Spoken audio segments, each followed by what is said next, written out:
మీకు ఒక suspense crime థ్రిల్లర్ని ఇప్పుడు నేను మీకు చూపించబోతున్నాను. చూపించే ముందు ప్రస్తుతం నేను ఉయ్యూరులో ఉన్నాను. ఉయ్యూరులో ఒక ఫ్యామిలీ, రిటైర్డ్ ఫ్యామిలీ ఉన్నారు. ఒకసారి ఫస్ట్ ఆ ఫ్యామిలీని ఒకసారి మీరు చూడండి. భార్య భర్తలు ఇద్దరు కూడా ఒక చిన్న ఇంట్లో ఉంటున్నారు. వెనకాల ఉయ్యూరు టౌన్ సీఏ ఉన్నారు. ఇదంతా కూడా ఏం జరిగిందని మీకు చెప్పే ముందు ఒక్కసారి ఈ వీడియో ఒకసారి చూడండి. Sir you are visible sir. Sir you are visible sir. Thank you very much sir. Thank you very much sir. That's why I'm asking you sir. You are still visible sir. अपने अपना मुंह दिखाया है इसलिए बोल रहे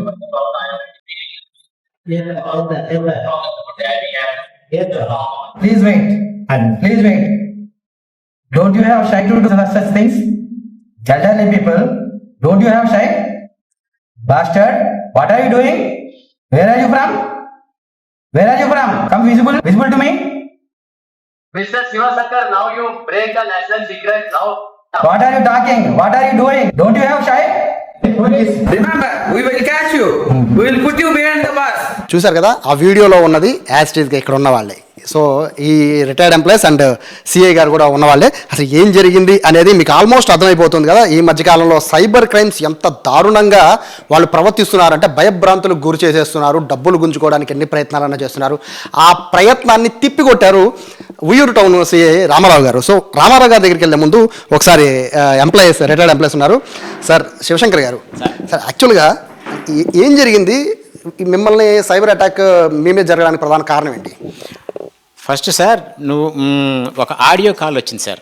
audio call వచ్చి నేను ట్రాయ్ డిపార్ట్మెంట్ నుంచి నా ఐడి సోన్సో, నా పేరు సోన్సో, మీరు 7th January 2026 ముంబైలో ఎయిర్టెల్ షాప్లో ఒక సిమ్ తీసుకున్నారు, ఆ ఫోన్ నెంబర్ ఇది, మీరు తీసుకున్నారా అని అడిగాడు సార్. నేను తీసుకోలేదు, అసలు ముంబై రాలేదన్నా. మీరు ముంబై రాలేదా అన్నాడు. రాలేదన్నాను సార్.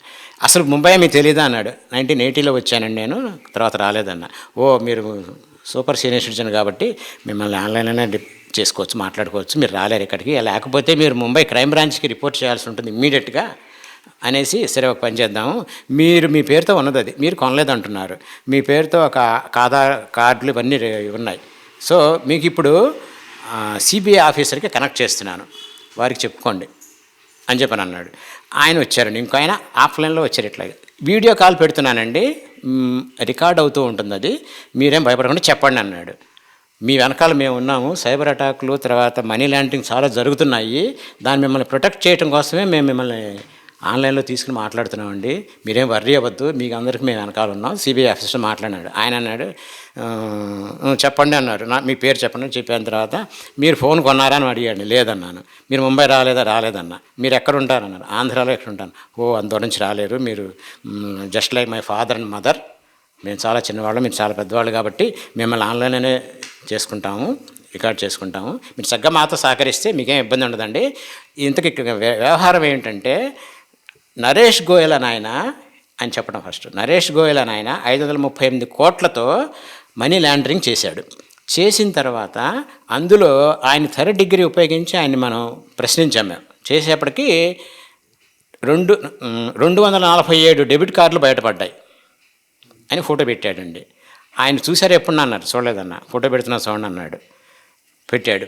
తర్వాత మీరు మీ కార్డు ఉందండి ఇక్కడ, డెబిట్ కార్డు హైలైట్ అది ఒక్కటి చేస్తున్నాను చూడండి అన్నాడు.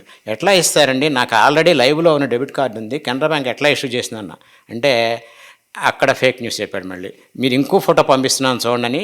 He's the senior most official of the Canara Bank. He's also involved in this case. వాళ్ళే కాదండి, మా సిబిఐలో కూడా ఉన్నారండి, వాళ్ళే రిలీజ్ చేస్తున్నారు. అందుకే మేము కాన్ఫిడెన్షియల్గా మిమ్మల్ని మేము చూడకూడదు, మీరు నన్ను చూడకూడదు కాబట్టి నేను రావట్లేదు, మీది రికార్డ్ అవుతుంది, మీరు చక్కగా మాతో కోఆపరేట్ చేయండి, మీకు ఏం జరగకుండా మేము చూస్తాం అన్నాడు. ఓకేనండి అన్న. తర్వాత అయిపోయిన తర్వాత మీకు 20 లక్షలు క్యాష్ డిపాజిట్ చేశాడు మీ కెనరా బ్యాంక్లో, 5 లక్షలు మీకు క్యాష్ ఇచ్చామంటున్నారు వాళ్ళు అట్లా చెప్పారు అన్నాడు. నేను తీసుకోలేదండి అన్న. ఆర్ యూ షూర్ అన్నాడు. Please verify our bank record sir through officials అన్న.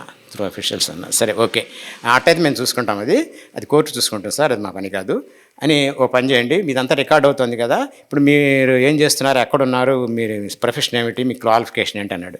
చెప్పా. అని తను చెప్పింది, మీరు హిందీ చెప్పింది. సరే నాతో ఇంగ్లీష్లో మాడమన్నాను, ఆయన ఆవిడతో హిందీలో మాడను అని నాకు చెప్పినవన్నీ మళ్ళీ ఎక్స్ప్లెయిన్ చేశాడు హిందీలో. సో ఇవన్నీ చేస్తున్నప్పుడు అంటే కంగారు పడ్డం చాలా కామన్ సార్. కంగారు పడిపోతూ ఉంటాం, అంటే మన ఇక్కడ పొరపాటు చేశానా అనే ఫీలింగ్ వస్తుంది కదా. సో ఇట్లా మాట్లాడినప్పుడు మీరేమనుకున్నారు, అంతా రియలే అనుకున్నారా? రియల్ అనుకుంటూ, కానీ నేను తప్పు చేయలేదు, కాన్ఫిడెంట్గా మాట్లాడానండి. కాన్ఫిడెన్స్ లేకపోతే తడబాటు వస్తుంది. పైగా నేను ఒరిజినల్గా ఇంగ్లీష్ మీడియం అని కాదు, కానీ నేను ఆశ్చర్యపోయానండి. నేను ఇంగ్లీష్ మాట్లాడానా, తడువుకోకుండా మాట్లాడాను. ఇట్లా గ్యాప్ కూడా రాలేదండి. తడువుకోకుండా మాట్లాడి చక్కగా అన్నిటికీ సమానం చెప్పాను. Sir you are fully cooperated with me. So ఈ రికార్డ్ అంతా నేను ముంబై ఎంసీబీ అని ఉంది, ముంబై క్రైమ్ బ్రాంచ్ ఉంది, ఆఫీసర్ లైన్లోకి వస్తాడు, మీరు ఆయనతో మళ్ళీ చెప్పండి, ఆయన ఏమడిగితే చెప్పండి అన్నాడు. I think both are same.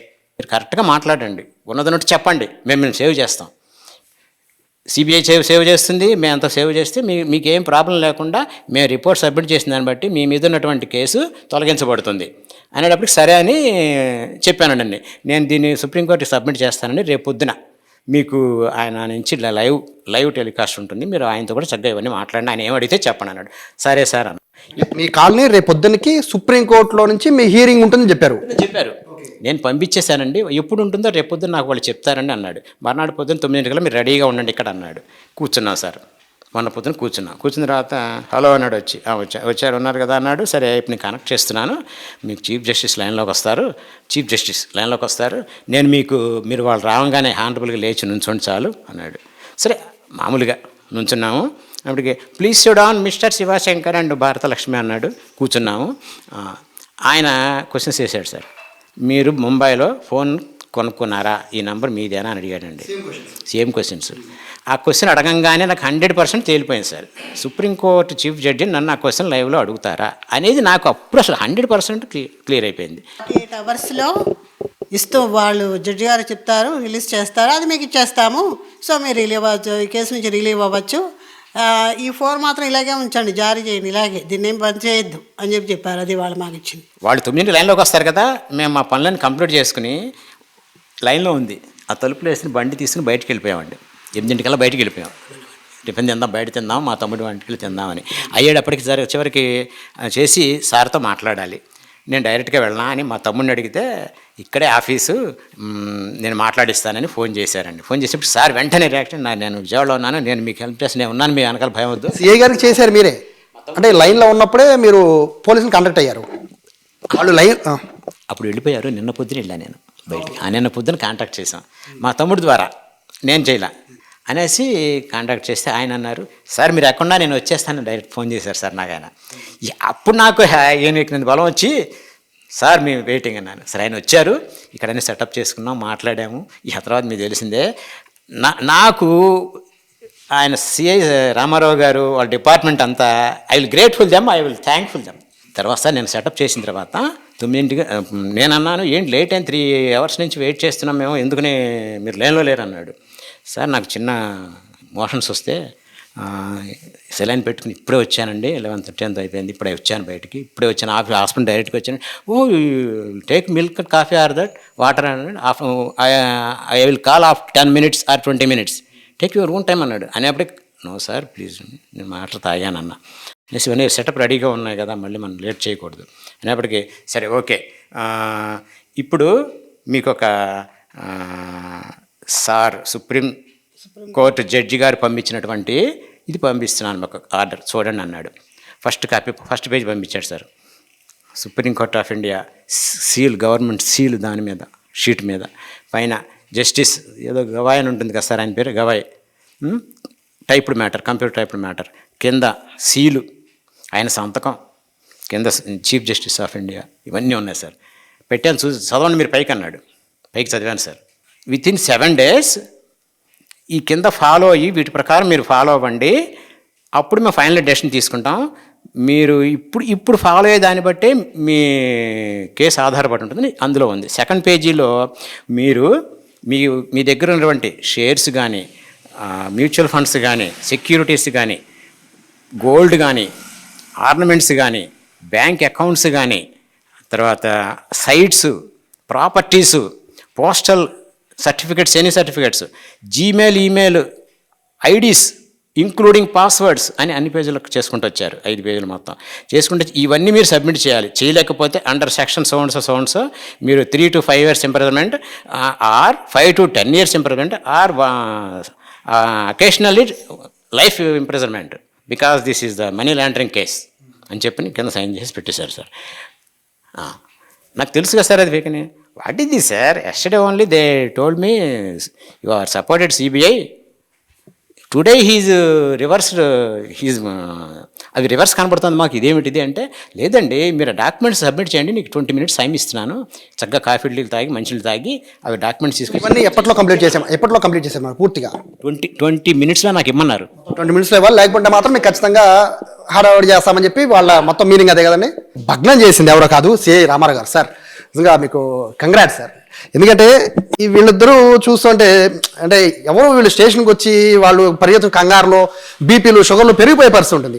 So ఈ మూమెంట్లో మీరు వచ్చి వీళ్ళని సేవ్ చేయడమే కాదు, వాళ్ళను కూడా మీరు ఆ వీడియోలు చూస్తుంటే చాలా హ్యాపీ అనిపించింది. ఎందుకంటే వాళ్ళు మీ దెబ్బకి వాళ్ళు బెదిరిపోయి మొత్తం బ్లాక్ కూడా చేశారు. సో అసలు మీరు చెప్పండి, అంటే ఈ ప్రధానంగా వీళ్ళని ఎందుకు టార్గెట్ చేశారు?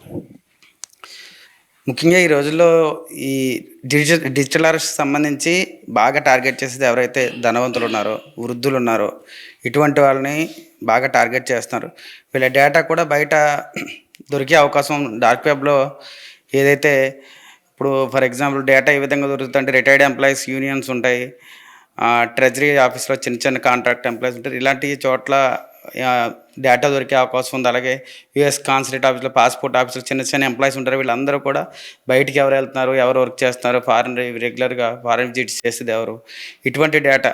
అలాగే మా సూపర్ మార్కెట్స్లో కానీ, గోల్డ్ షాపుల్లో కానీ, ఇలాంటి చోట్ల ప్రతి చోట కూడా ఎవరైతే ఎక్కువ డబ్బు స్పెండ్ చేస్తున్నారో వాళ్ళకి సంబంధించిన డేటా ఈజీగా దొరికే అవకాశం ఉంది.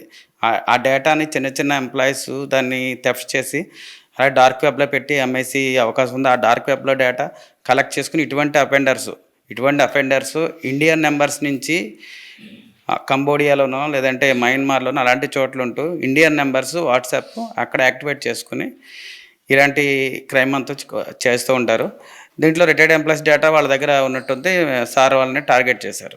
యాక్చువల్గా మీకు ఇన్ఫర్మేషన్ రాగానే బేసిక్గా అంటే తప్పుగాను కదా సార్, బేసిక్గా ఎట్లా ఉంటుందంటే పోలీసులు అనగానే సైబర్ క్రైమ్గా అంటే వచ్చి కంప్లైంట్ ఇచ్చాక చూడొచ్చులే అనే ఫీలింగ్ ఉంటుందేమో చాలా మంది జనాల అభిప్రాయం సార్. అందరికి కూడా అదే, అంటే ఫోన్ చేస్తే రోజుకు 100 calls వస్తూ ఉంటాయి బట్ మీరు అలా కాదు, ఒక్క కాల్ వస్తే ఇమీడియట్గా లైవ్లో ఉండగా వాళ్ళని పట్టుకున్నారు. అది ఏం జరిగింది సార్ స్టోరీ? మేము ఈ మధ్యకాలంలో మా జిల్లా ఎస్పీ విజయసాగర్ నాయుడు ఐపీఎస్ గారు ఈ సైబర్ క్రైమ్స్ మీద ఎక్కువ కాన్సన్ట్రేషన్ చేయమని చెప్పి మాకు ఇన్స్ట్రక్షన్స్ ఇవ్వడం జరిగింది. ఈ సైబర్ క్రైమ్ ఎక్కడ రిపోర్ట్ అయినా సరే మేము దాంట్లో డీప్గా ఎంక్వైరీ చేస్తున్నాం. ఈ పర్టికులర్ కేసులో నాకు ఎప్పుడైతే కాల్ వచ్చిందో అతను ఇంకా లైన్లోనే ఉన్నారని చెప్పారు. ఇది చాలా అరుదైన సన్నివేశం. చాలామంది ఈ క్రైమ్ అంతా కంప్లీట్ అయ్యే వరకు కూడా ఒక వారం రోజులు, 10 రోజులు, 2 రోజులు, 3 రోజులు లైన్లోనే ఉండి ఈ డబ్బులని ట్రాన్స్ఫర్ అయిన తర్వాత మాత్రమే మనకు రిపోర్ట్ వస్తుంది డిజిటల్ అరెస్ట్లో. పర్టికులర్ దీంట్లో లక్కీగా ఏం జరిగిందంటే మన వాళ్ళకి కొంచెం టైం దొరికింది. ఆ టైంలో నాకు సమాచారం ఇచ్చారు. ఇమీడియట్గా నాకు అర్థమైంది ఇది డిజిటల్ అరెస్ట్ అని చెప్పి నేను వెంటనే ఇక్కడికి వచ్చి మన వాళ్ళకి బ్రీఫ్ చేసి ఈ విధంగా మాట్లాడండి, అతన్ని లైన్లోకి వచ్చి ఈ విధంగా చేయండి అని చెప్తే శివశంకర్ గారు ఎగ్జాక్ట్గా మేము ఎలా అయితే చెప్పామో ఆ విధంగా మాట్లాడారు. చివరికి అతను లైన్లోకి వచ్చారు. మాకు అప్పటివరకు మేము కలెక్ట్ చేసుకోవాల్సిన డేటా కూడా మేము కలెక్ట్ చేసుకున్నాము. లైన్లోకి వచ్చిన తర్వాత ఇంకా వాళ్ళు పర్టికులర్గా బ్లాక్మెయిల్ చేసే స్థాయికి వచ్చేస్తారు. స్థిర చరాస్తుల వివరాలు, అలాగే సెక్యూరిటీస్, బాండ్స్, డిపాజిట్స్, గోల్డ్ అన్ని వివరాలు కూడా తీసుకుంటున్నారు. తీసుకుని ఇంకా ఫైనల్గా ఇంకో 2 గంటల్లో ఈ వృద్ధుల్ని బాగా భయపెట్టి అవంతా ట్రాన్స్ఫర్ చేయించుకుని వ్యవహారం చేయబోతారని చెప్పి అర్థమై నేను ఇంటర్వ్యూన్ అయ్యి మధ్యలోకి వచ్చి ఎప్పుడైతే అతను క్వశ్చన్ చేశానో ఆల్రెడీ రియల్ పోలీసుని చూడగానే వాడు భయపడి ఆఫ్లైన్ అయిపోయాడు. మొత్తం ఆ నెంబర్స్ కూడా బ్లాక్ అయిపోయి తిరిగి మనం కాల్ చేద్దామని కూడా కాంటాక్ట్ అయ్యే పరిస్థితి లేదు అవతల వైపు నుంచి. బేసిక్గా రికార్డ్ చేసే అవకాశం లేదా సార్ మొబైల్లో? అంటే వీళ్ళు రికార్డ్ చేయలేరు సార్, అంటే అవతల పర్సన్స్ ఏం చెప్తున్నారు అనేది? అవతల పర్సన్స్ అది డిజేబుల్ చేస్తారు. స్క్రీన్ రికార్డ్ చేద్దామన్నా కూడా అవ్వదు. అవతల పర్సన్స్ అది సెట్టింగ్స్ ఆ విధంగా చేస్తారు, డిజేబుల్ చేస్తారు. స్క్రీన్ రికార్డ్ అవ్వదు వాళ్ళు చేసి. ఎక్స్ట్రా వాళ్ళు ఇటువంటి బాధ్యతలు ఇంకెవరు ఉంటే స్క్రీన్ రికార్డ్ చేసి మీకు ఇచ్చే అంత స్కోప్ ఉండదా సార్ అని? కొన్ని సందర్భాల్లో చేయొచ్చు, కొన్ని సందర్భాల్లో వాళ్ళే డిజేబుల్ చేస్తారు. స్క్రీన్ రికార్డింగ్ చేసి కటింగ్ ఎడ్జ్ టెక్నాలజీ వాడుతూ ఉంటారు వాళ్ళు. అవతల వాళ్ళు స్క్రీన్ రికార్డింగ్ చేయకుండా ఏవైతే సెట్టింగ్స్ ఉంటాయో అన్నీ చేస్తూ ఉంటారు. ఆటోమేటిక్గా వాళ్ళకి కూడా అర్థమవుతుంది. స్క్రీన్ రికార్డింగ్ చేస్తుంటే వాళ్ళకి కూడా నోటిఫికేషన్ ఇలా ఉంటుంది, స్క్రీన్ రికార్డింగ్ చేయకూడదని చెప్తారు. మీరు అబ్జర్వ్ చేసిన దాని ప్రకారం అంటే అంత ఈజీగా దొరకరు, బట్ ఐ థింక్ నేను అనుకోవడం, బట్ మీకు ఏమైనా ఇన్ఫర్మేషన్ వచ్చింది సార్? అంటే వాళ్ళు ఎక్కడి నుంచి చేశారు ఏంటి ఏమైనా ఇన్ఫర్మేషన్? అది నెంబర్ వచ్చి నార్త్ ఈస్టర్న్ స్టేట్కి సంబంధించిన నెంబరు. ఎవరైనా సరే డిజిటల్ అరెస్ట్లో ఎక్కువ నెంబర్స్ ఇండియా ఉంటున్నాయి, వాట్సాప్ నెంబర్స్ కానీ కాంటాక్ట్ అయ్యే నెంబర్స్ కానీ ఇండియా ఉన్నాయి. అవన్నీ కూడా ఫేక్ ఐడీస్ మీద తీసుకున్న నెంబర్స్. ఆ నెంబర్స్ ఏదైతే మన ఈ ఈస్టర్న్ కంట్రీస్ ఏవైతే ఉన్నాయో, కంబోడియా కానీ మయన్మార్ కానీ అలాంటి దేశాల్లో అక్కడ పెట్టి ఆపరేట్ చేస్తున్నారు. ఆ నెంబర్స్ యాక్టివేట్ చేసుకుని అక్కడి నుంచి ఈ సైబర్ క్రైమ్ అంతా ఆపరేట్ చేస్తున్నారు. ఇది ఈ మొత్తము ఈ చెప్పిన ఈ క్రైమ్ థ్రిల్లర్ స్టోరీ ఇది. సో ఎవరైనా కూడా సైబర్ క్రైమ్ బాధితులు ఉంటే కనుక బాధితులు కాకుండా ఉండాలంటే మాత్రం ఇటువంటి అవగాహనల్ని మీరు పెంచుకోవడం కాదు, మీతో పాటు ఇంకో 10 మందికి ఇటువంటి విషయాలు షేర్ చేస్తే కనుక మీ బంధువులు కూడా ఇటువంటి సైబర్ అరెస్ట్ల బారిన పడే అవకాశం ఉండదు. కెమెరా పర్సన్ కృష్ణతో సాయి, సుమన్ టీవీ, ఉయ్యూరు నుంచి.